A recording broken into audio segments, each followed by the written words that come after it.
السلام علیکم ورحمۃ اللہ وبرکاتہ۔ امید ہے کہ آپ تمام سامعین و ناظرین خیریت سے ہوں گے۔ آج 10 محرم ہے اور آج ہی کی تاریخ میں حضرت حسین رضی اللہ تعالیٰ عنہ کی شہادت ہوئی تھی۔ تو آج میں آپ تمام لوگوں کو واقعہ کربلا کی اصل تاریخ اور اس کے بعد ہونے والے خرافات و بدعات کو آپ کے سامنے میں پیش کروں گا کہ کس طرح سے جن لوگوں نے حضرت حسین کو شہید کیا، پھر انہی لوگوں نے پورے دنیا میں ماتم اور دنیا بھر کی چیزوں کا ڈھونگ رچا، اور آج بہت ہی کرہن اور تکلیف کے ساتھ یہ بات کہنی پڑ رہی ہے کہ اہل سنت کے بھی بہت سارے لوگ انہی ظالموں اور جابروں کے طریقے پہ چل رہے ہیں اور خود کو حسینی بھی کہہ رہے ہیں۔ سب سے پہلے میں مختصر سی تاریخ آپ کے سامنے بیان کر دوں کہ واقعہ کربلا کیوں پیش آیا، کیسے پیش آیا، اور یزید کون تھا، اس کے والد کون تھے۔ اور بنیادی فرق کو سمجھنا اس لیے ضروری ہے کہ بہت سارے لوگ لا علمی میں یزید کو برا بھلا کہتے کہتے اس کے والد کو یعنی کہ سیدنا معاویہ رضی اللہ تعالیٰ عنہ کو برا بھلا کہنے لگ جاتے، جو کہ بالکل ناجائز اور حرام ہے۔ کسی بھی صحابی رسول کے بارے میں ہم گستاخی ذرہ برابر بھی نہیں کر سکتے، ورنہ ہمارے ایمان کے سلب ہو جانے کا خطرہ ہے۔ حضرت معاویہ رضی اللہ تعالیٰ عنہ کاتب وحی ہے، صحابی رسول ہیں، اور ایک بہت ہی جلیل القدر صحابی ہیں۔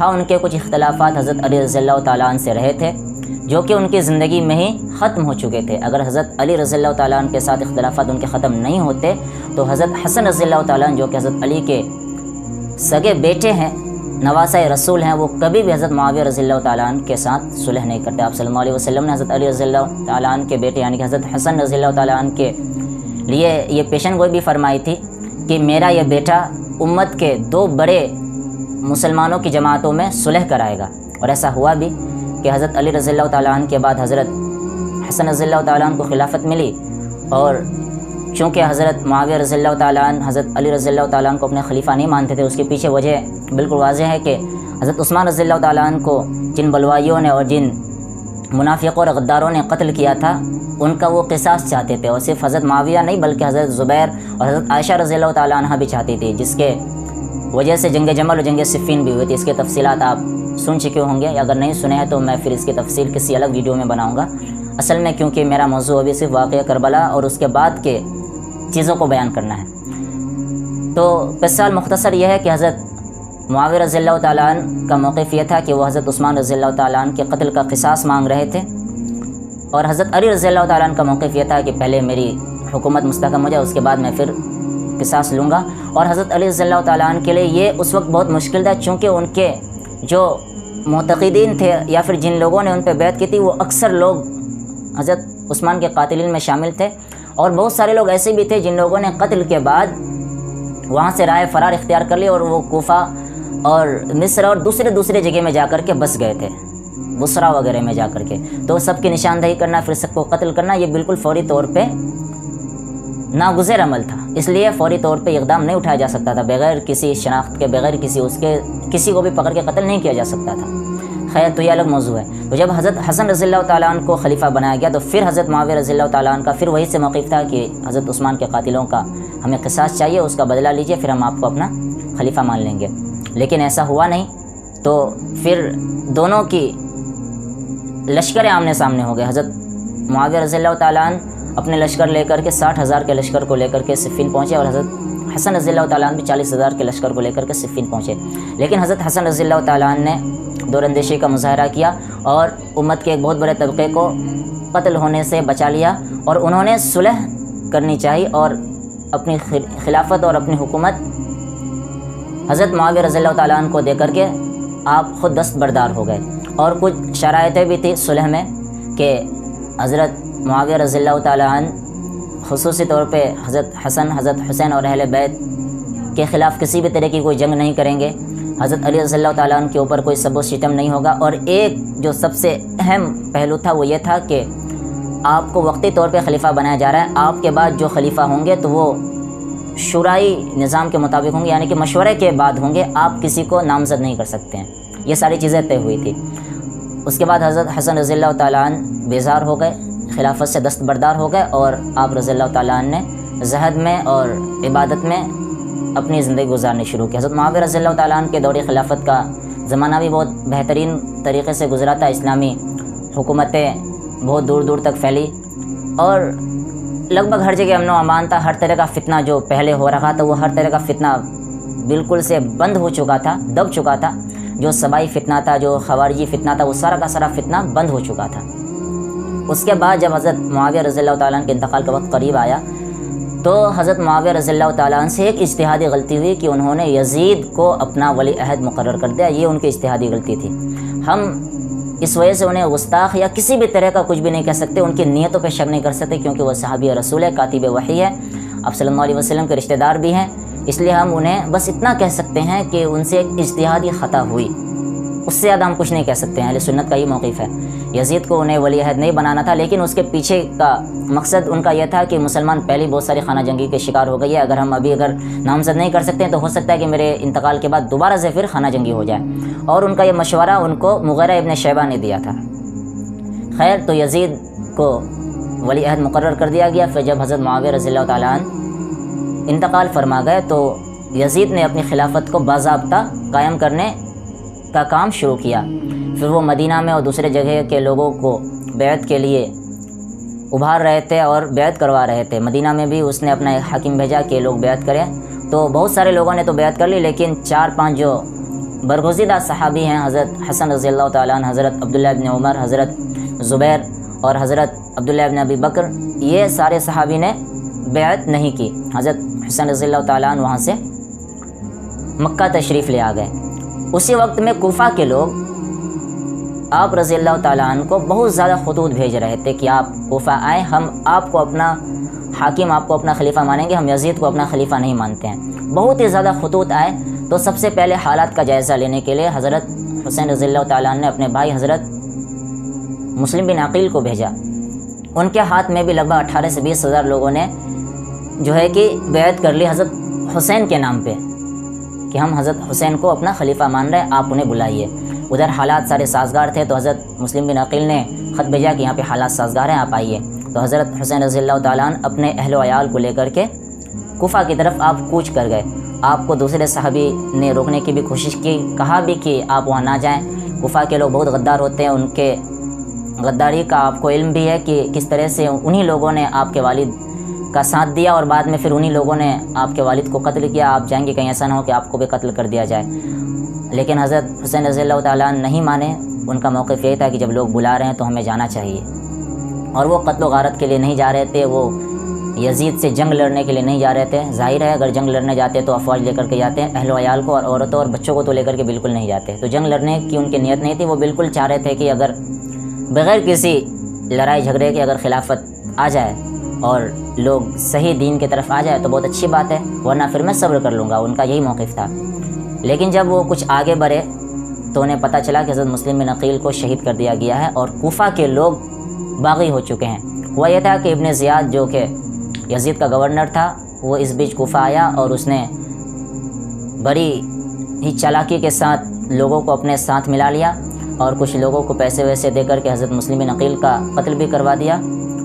اور جو لوگ تھوڑی دیر پہلے حضرت حسین کے ساتھ دینے کا دعویٰ کر رہے تھے، حامی بن رہے تھے، وہ سارے کے سارے یزید کے ڈر سے اور اس کے جو ہے کہ حاکم کے ڈر سے بالکل پلٹ گئے اور یزید کے حاکم کے لشکر میں شامل ہو کر کے حضرت حسین رضی اللہ تعالیٰ عنہ کے خلاف لڑنے آ گئے۔ جب کربلا کے میدان کے قریب آئے تو حضرت حسین رضی اللہ تعالیٰ عنہ کو یہ خبر ملی کہ وہاں کے سارے حالات بدل چکے ہیں، تو حضرت حسین رضی اللہ تعالیٰ عنہ کو بہت غم اور تکلیف ہوئی۔ لیکن جو حضرت مسلم بن عقیل کے بیٹے تھے، ان لوگوں نے کہا کہ ہمیں تو اب قصاص چاہیے، قتل کا بدلہ قتل ہمیں چاہیے، ہمارے والد کا قتل ہوا ہے تو ہمیں بھی اس کا بدلہ چاہیے۔ وہ اڑ گئے، تو پھر حضرت حسین رضی اللہ تعالیٰ عنہ کو مجبوراً پھر اپنا سفر آگے کرنا پڑا۔ تو کربلا کے میدان کے قریب ہی آئے تھے کہ ان لوگوں نے آپ رضی اللہ تعالیٰ عنہ اور تمام لوگوں کو روک دیا، چاروں طرف سے گھیر لیے۔ پہلے بہت ساری باتیں بھی ہوئی آپس میں، اس میں عمرو ابن سعد بھی تھا اور شمر بھی تھا اور ابن زیاد بھی تھا، یہ نمایاں لوگ تھے۔ اور جو دوسرے لوگ تھے وہ کوفہ کے وہی لوگ تھے جو شیعان علی تھے، جو حضرت علی رضی اللہ تعالیٰ عنہ کے معتقدین تھے۔ پھر بعد میں وہی لوگ حضرت حسین رضی اللہ تعالیٰ عنہ کی محبت کا دعویٰ کرنے والے تھے، پھر انہی لوگوں نے حضرت حسین کے خلاف علم بغاوت بلند کی اور ان کے خلاف لڑنے کے لیے میدان میں آ گئے۔ حضرت حسین رضی اللہ تعالیٰ عنہ نے ان لوگوں کے سامنے بہت ساری باتیں رکھی۔ انہوں نے یہ بھی بات رکھی کہ یا تو آپ مجھے یہاں سے واپس جانے دیں، یا آپ مجھے یزید کے پاس براہ راست جانے دیں، میں اپنا معاملہ اس سے طے کر لوں گا، یا آپ مجھے اسلامی سرحدوں کی طرف بھیج دیں، میں ادھر جا کر کے جہاد کروں گا۔ لیکن ابن زیاد بدبخت یہ کہہ رہا تھا کہ نہیں، پہلے تم میرے ہاتھ پہ بیعت کرو، پھر ہم تمہیں یزید کے پاس، حاکم وقت کے پاس لے جائیں گے۔ تو حضرت حسین نے کہا اس سے اچھا تو مرنا ہی بہتر ہے۔ ظاہر سی بات ہے ان کی بھی غیرت تھی، وہ جو بھی معاملہ کرتے یزید کے ساتھ کرتے، بھائی تمہارے ساتھ کیوں کرے۔ تو انہوں نے پھر انتظار کیا، اور جب بات ہر طرح سے کسی بھی طرح سے صلح اور صفائی کی نہیں رہی، اور جنگ ہی آخری قدم تھا، ان کے لیے پانی بھی روک دیا گیا تھا، اور ان کو پانی وغیرہ بھی نہیں دی جا رہی تھی، 2-3 دن پہلے ہی پانی بند کر دیا گیا تھا، اور بالآخر 10ویں محرم کو جنگ کا آغاز ہوا۔ ادھر یزید کا جو حاکم تھا وہ بار بار حکم دے رہا تھا کہ یا تو حضرت حسین کو بیعت کے لیے مجبور کرو، اگر وہ بیعت کر لے تو اسے لے کر کے آؤ، اگر وہ بیعت نہیں کرتا ہے تو پھر اس کے خلاف جنگ کرو، اسے قتل کر دو، اسے زندہ یا مردہ کسی بھی طرح سے اسے لے آؤ۔ بار بار حکم دیا جا رہا تھا۔ تو اس کے بعد آخر میں ان لوگوں نے حضرت حسین کے خلاف جنگ کا اعلان کر دیا۔ آخری وقت میں حضرت حسین رضی اللہ تعالیٰ نے ایک تاریخی خطبہ ان لوگوں کے سامنے دیا۔ اپنے گھوڑے پر سوار ہو کر کے حضرت حسین رضی اللہ تعالیٰ نے کہا کہ تم سب جانتے ہو کہ میں نواسہ رسول ہوں، اور تم سب کو معلوم ہے کہ نبی صلی اللہ علیہ وسلم نے میری فضیلت میں یہ بات کہی ہے کہ حضرت حسن اور حسین جنت کے نوجوانوں کے سردار ہوں گے۔ اگر تمہیں اس کے بارے میں شک ہے تو تم آج بھی جو دیگر صحابہ موجود ہے تم ان سے میری اس بات کی تصدیق کر سکتے ہو، اور تم مجھے کیوں قتل کرنا چاہتے ہو جبکہ میں نے کسی کو تو قتل بھی نہیں کیا، تو میرے اوپر تو کسی کا قصاص بھی نہیں ہے، میں نے کسی پہ ظلم بھی نہیں کیا ہے، اور میں نے کسی بھی طرح کا کوئی بھی گناہ کا ارتکاب نہیں کیا ہے، تو ظاہر ہے تم آخر میرے قتل کے کیوں در پہ ہو۔ لیکن ان ساری چیزوں کا ان ظالموں پہ کوئی اثر نہیں پڑا، وہ طاقت کے نشے میں دھت تھے، اور وہ ہر طرح سے حاکم کے حکم کو ماننے پر آمادہ تھے۔ انہیں عہدوں کا لالچ تھا کہ ہم اگر ایسے اسے قتل کر دیں گے تو پھر ہمیں حاکم وقت کی طرف سے بہت زیادہ انعام و اکرام ملیں گے، شاید ان کی یہی خواہش تھی، خیر اللہ بہتر جانے۔ اس کے بعد جنگ باقاعدہ شروع ہوا، اور اہل بیت اور حضرت حسین رضی اللہ تعالیٰ عنہ کے خصوصی طور پہ ان کے گھرانے کے لوگ بہت ہی جافشانی کے ساتھ لڑے، ایک ایک کر کے سارے کے سارے شہید ہو گئے۔ آخر میں حضرت حسین رضی اللہ تعالیٰ عنہ کو بھی شہید کر دیا گیا، اور مورخین لکھتے ہیں کہ ان کے سر کو نیزے پہ رکھ کر کے پورے کوفہ میں گھمایا گیا تھا، اور بہت زیادہ ان کے ساتھ بے رخی اور بہت ہی زیادہ بدتمیزی اور بے احترامی کا سلوک کیا گیا۔ اس کے بعد جب یزید کے پاس اس کو پیش کیا گیا تو یزید نے یہ بات کہی تھی، یہ تاریخ کی کتابوں میں رقم ہے کہ اس نے یہ کہا تھا کہ میں نے تو اسے قتل کا حکم نہیں دیا تھا، تم نے اسے قتل کیوں کیا۔ یزید کا باقاعدہ حکم نہیں تھا، لیکن ہاں یہاں یہ بات بالکل واضح ہو کہ ہم یزید کے کسی بھی طرح سے طرفدار نہیں ہیں، چونکہ یزید حاکم تھا تو وہ برابر کا مجرم ہے، وہ فاسق و فاجر بھی تھا۔ یزید کے فسق و فجور میں کسی کا کوئی اشکال نہیں ہے، بس صرف ہم اس کے کفر پہ فتویٰ نہیں لگاتے ہیں، باقی وہ فاسق تھا، وہ فاجر تھا، وہ شراب نوشی بھی کرتا تھا اور دیگر گناہ بھی وہ کیا کرتا تھا، اس میں کسی کا کوئی دو رائے نہیں ہے۔ بلکہ واقعہ کربلا کے بعد بھی اس نے 2-3 چیزیں اور زیادہ کی، اس نے مدینہ کے تقدس کو بھی بہت زیادہ پامال کیا۔ 3 دن تک اپنے فوجیوں کو یہ حکم دے دیا ہے کہ تمہیں جو چاہے کرو، تم قتل غارت کرو، تمہیں جو کرنا کرو، یہاں تک کہ عورتوں کا ریپ کیا گیا تھا مدینہ کے اندر۔ اس نے خانہ کعبہ کے اوپر بھی چڑھائی کی، خانہ کعبہ کی بھی تقدس کو پامال کیا۔ یہ ساری چیزیں اس کے دور حکومت میں ہوئی۔ بہت سارے لوگ یزید کا دفاع بھی کرتے ہیں کہ اس نے جو ہے کہ ایک قسطنطنیہ کے جہاد میں شرکت کی تھی، اور کچھ لوگ اس طرح سے بھی اس کا دفاع کرتے ہیں کہ یزید نے کسی صحابی رسول کا جنازہ پڑھایا تھا۔ تو یہ سارے واقعات اگر ہم مان بھی لیں، سب سے پہلے تو جو آپ صلی اللہ علیہ وسلم نے جو بشارت دی تھی وہ سب سے پہلے والے کے لیے دی تھی، یہ دوسرے نمبر یا 7ویں نمبر پہ یہ گیا تھا، تو اس کے اوپر وہ بشارت فٹ بیٹھتی ہی نہیں ہے۔ اور دوسری بات بالفرض اگر اسے مان بھی لے تو کسی بھی چیز کی بشارت وقتی طور پہ ہوتی ہے، نہ کہ آنے والے وقت کے لیے۔ صرف 10 صحابہ ایسے تھے عشرہ مبشرہ میں کہ جن کے بارے میں آپ صلی اللہ علیہ وسلم نے کہا تھا کہ اگر ان کے بعد بھی اگر یہ کوئی گناہ اگر بالفرض کر بھی لے تو اللہ تعالیٰ معاف کر دے گا، لیکن یزید چونکہ صحابی تو تھا نہیں، تو اس کے لیے اس طرح کی کوئی فضیلت نہیں تھی۔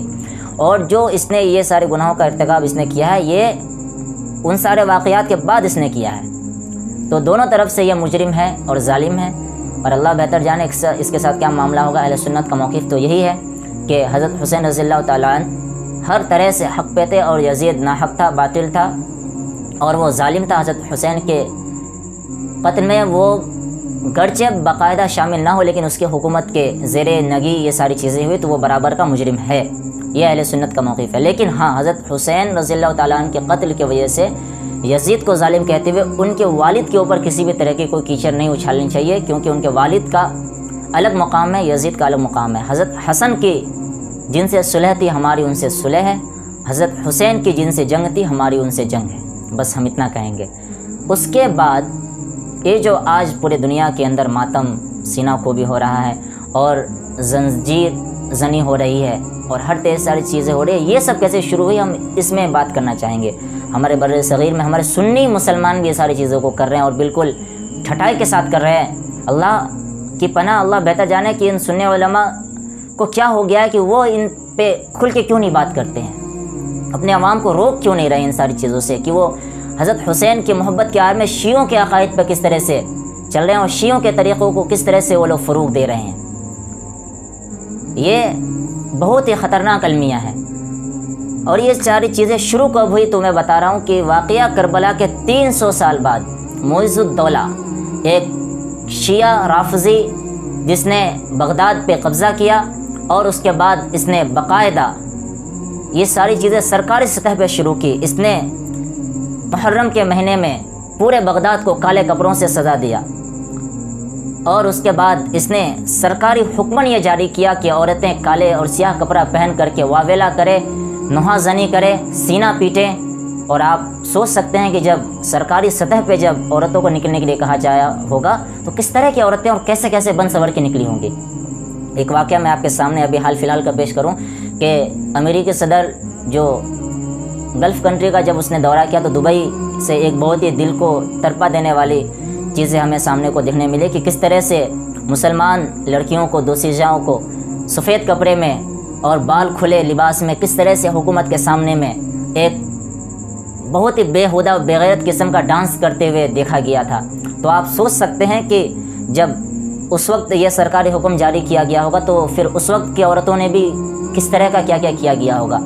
اور صرف اس نے اسی پہ ظلم کی انتہا نہیں کی، بلکہ اس نے اہل سنت کے تمام بڑے علماء کو شہید کیا، تمام فقہاء کرام کو، تمام ائمہ کرام کو چن چن کر کے اس نے شہید کروایا، اور بالخصوص صحابہ کرام کے اوپر اس مہینے میں اس نے تبرہ بازی شروع کروائی سرکاری سطح پہ۔ صحابہ کرام اور خصوصی طور پہ حضرت عمر، حضرت ابوبکر، حضرت عائشہ اور حضرت معاویہ رضی اللہ تعالیٰ عنہ کے اوپر لعن طعن اس نے شروع کروائی، جو کہ آج کے شیعہ بھی کر رہے ہیں، اور یہ وہی انہی کے غلاموں میں سے ہے، انہی کے چاٹوکاروں میں سے ہے، اور انہی کے ناپاک اور اولادوں میں سے ہیں یہ سارے لوگ۔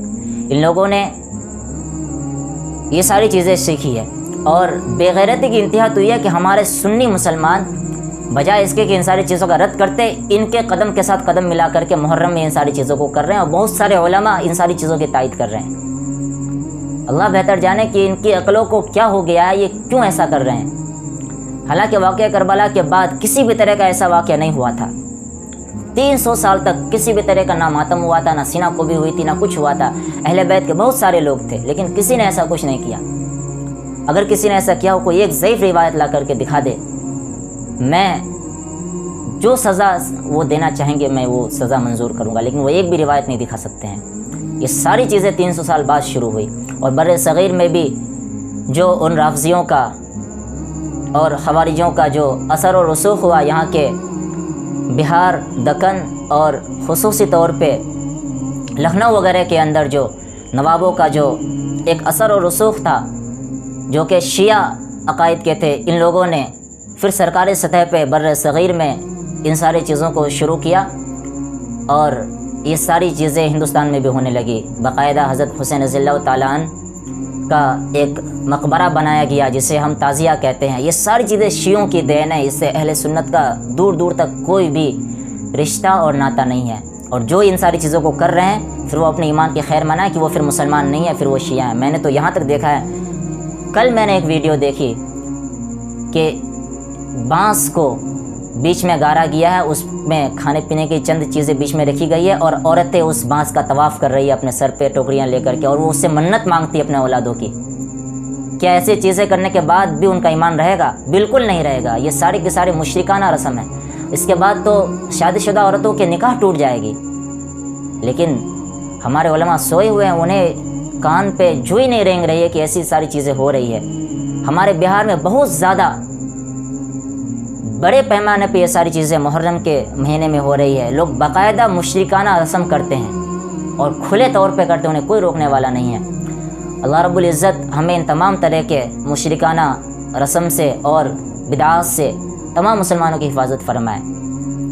یہ شیعہ جو ہیں، یہ خصوصی طور پہ جو اشنا عشری شیعہ ہیں اور جو دوسرے دیگر شیعہ ہیں، زیادہ تر اس میں سے کافر اور بدترین کافر ہے، کیونکہ ان لوگوں نے صحابہ کرام کے تقدس کو پامال کیا۔ ان صحابہ کرام کو جن کے بارے میں قرآن کریم واضح کہتا ہے اولئک هم المفلحون، اولئک هم الفائزون، اولئک هم الراشدون، جس کے بارے میں قرآن کریم کہتا ہے رضی اللہ عنہم ورضوا عنہ اولئک حزب اللہ۔ ایسے قرآن کریم کی بے شمار آیتیں ان کے فضائل اور مناقبت میں آئی ہوئی ہے۔ ایسے صحابہ کرام کے اوپر یہ تبرہ کرتے، لعن طعن کرتے، بلکہ بعض دفعہ تو انہیں غاصب اور کافر تک کہہ دیتے ہیں۔ تو ایسے لوگوں کو کیسے مسلمان کہا جا سکتا ہے؟ یہ دنیا کے بدترین کافر ہے۔ انہی کے خلاف جب ہمارے علماء اہل سنت نے زبان کھولی تو بہت سارے علماء اہل سنت کو بھی اس دور میں بھی قتل کیا گیا۔ علامہ حق نواز جنگوی، طارق اعظم شہید، احسان الہی ظہیر، اس طرح کے بہت سارے علماء ہیں جن کو صرف صحابہ کرام کے دفاع کی وجہ سے ان سب کو شہید کیا گیا تھا۔ تو ہم کس طرح سے ان لوگوں کے شانہ بشانہ ہو سکتے ہیں؟ ہم کسی بھی طرح سے ان کی کسی بھی رسومات میں شامل نہیں ہوں گے۔ ہم اہل سنت والجماعت کے تمام علماء سے خصوصی طور پہ اپیل کریں گے کہ آپ عوام کے اندر ایک بیداری جگائیں، ان کو بتائیں کہ حسینی کردار کیا تھا اور یزیدی کردار کیا ہے۔ حسینی کردار کا یہ مطلب نہیں ہے کہ آپ راستے میں جلوس نکالیں، واہ واہی کریں، سینہ کو بھی کریں، ماتم کریں، بلکہ حسینی کردار یہ ہے کہ آپ صبر و استحکام کے ساتھ اسلام کی بقا کے لیے آپ جد و جہد کرتے رہیں۔ آپ کے لباس سے، آپ کے کردار سے، آپ کے گفتار سے یہ نظر آنا چاہیے کہ اسلامی کردار ہے۔ آپ نمازوں کو چھوڑ رہے ہیں، خود کو حسینی کہہ رہے ہیں۔ آپ روزوں کو چھوڑ رہے ہیں، خود کو حسینی کہہ رہے ہیں۔ آپ کے چہرے پہ داڑھی نہیں ہے، آپ خود کو حسینی کہہ رہے ہیں۔ آپ کے جسم میں اسلامی لباس نہیں اور آپ حسینی کہہ رہے ہیں۔ آپ حسینی نہیں ہیں۔ اگر آپ حسینی ہوتے تو آپ کا لباس بتاتا ہے کہ آپ حسینی ہیں، آپ کا کردار بتاتا ہے کہ آپ حسینی ہیں، لیکن یہ ساری چیزیں کچھ اور دکھا رہی ہے۔ تو آپ حسینی تو نہیں ہیں، آپ کچھ اور ہیں۔ آپ حضرت حسین کے محبت کا دعویٰ تو کر رہے ہیں، لیکن انہی لوگوں کے طرح جن لوگوں نے کوفہ میں حضرت حسین کو بلایا اور اس کے بعد جب حضرت حسین گئے تو ان لوگوں نے غداری کی۔ آپ انہی لوگوں کے طرح کہ آپ کے زبان میں تو حضرت حسین کا نام ہے، لیکن دل میں یزیدیوں کی محبت ہے اور دل میں ان سوائیوں کی محبت ہے۔ اللہ رب العزت ہمیں صحیح معنی میں حضرت حسین رضی اللہ تعالیٰ عنہ کی عظمت، اہل بیت کی عظمت اور صحابہ کرام کی عظمت کو سمجھنے کی توفیق عطا فرمائے۔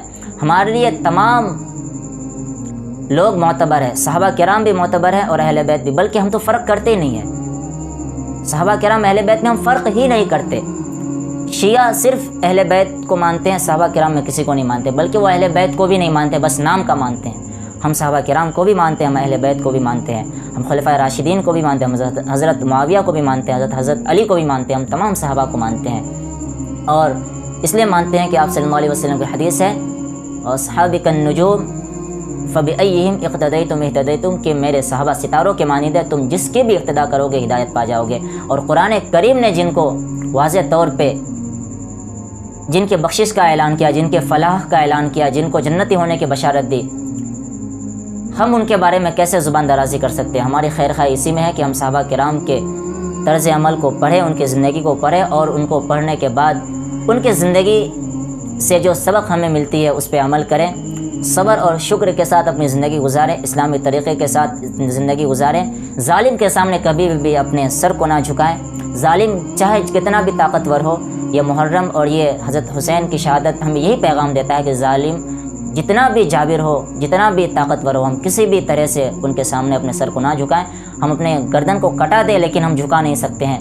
ہم حضرت حسین رضی اللہ تعالیٰ عنہ کا ماتم نہیں کرتے، کیونکہ قرآن کریم کہتا ہے کہ وَلَا تَقُولُوا لِمَن يُقْتَلُ فِي سَبِيلِ اللَّهِ أَمْوَاتٌ، کہ جو لوگ اللہ کے راستے میں شہید ہوتے ہیں وہ مرتے نہیں ہیں، وہ زندہ ہوتے ہیں، اور زندہ جاوید کا ماتم نہیں کیا جاتا ہے، ہم انہیں زندہ مانتے ہیں، اور وہ اللہ رب العزت کے دی ہوئی نعمتوں کو استعمال کر رہے ہیں، وہ اللہ رب العزت کے جنت میں سیر و تفریح کر رہے ہیں، ہمارا تو یہ عقیدہ ہے۔ لہٰذا ہم تمام سنیوں سے اور تمام شیعوں سے اپیل کریں گے کہ آپ صحیح علم کو حاصل کریں اور اپنے دلوں سے بغض و عداوت کو ہٹائیں، صحابہ کرام کی زندگی کو پڑھیں کہ وہ کس طرح سے حضرت حسنین کریمین اور اہل بیت کی عزت قدر کیا کرتے تھے۔ حضرت عمر رضی اللہ تعالیٰ عنہ خطبہ چھوڑ کر کے اٹھ جاتے تھے۔ ایک دفعہ حضرت عمر رضی اللہ تعالیٰ عنہ سے کہا گیا تھا، حضرت حسین کہہ رہے تھے کہ اٹھ، یہ میرے نانا کا ممبر ہے، تو حضرت عمر رضی اللہ تعالیٰ عنہ نے کہا تھا، ہاں بالکل آپ نے صحیح کہا کہ یہ آپ کے نانا کا ممبر ہے، میں تو اس کا اہل نہیں ہوں۔ پھر حضرت حسین نے کہا کہ میں تمہیں اجازت دے رہا ہوں، جا کے بیٹھ جاؤ۔ یہ ان کے بچپن کا واقعہ تھا۔ اس طرح کے بہت سارے واقعات ہیں۔